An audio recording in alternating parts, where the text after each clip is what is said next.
Hey guys, welcome back to Squarespace Staples, the series where we go through all the basics of using your Squarespace website. Okay, how to pick a Squarespace template. Look, I'm gonna give you the short answer up front. It doesn't matter. And I'm gonna say it again for those in the back. It does not matter which Squarespace template you pick, okay? All right, now for those wanting a bit more out of this video, here's the longer answer. Squarespace is great at creating templates designed for different industries and categories of business, but I'm gonna let you in on a little secret. All their templates built on 7.1 Fluid Engine can do the same thing.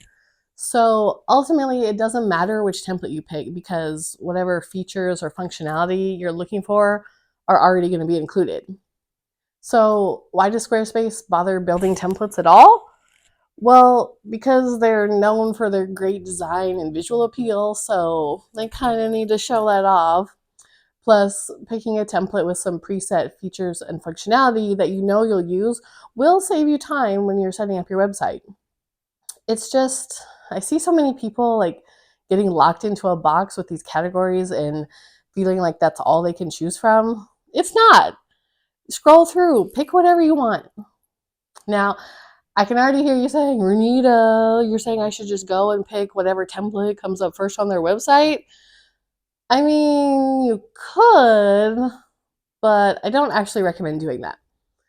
Yes, feel free to browse the whole Squarespace template library. Scroll away to your heart's content. Just don't limit yourself with any of the categories and types they list up at the top.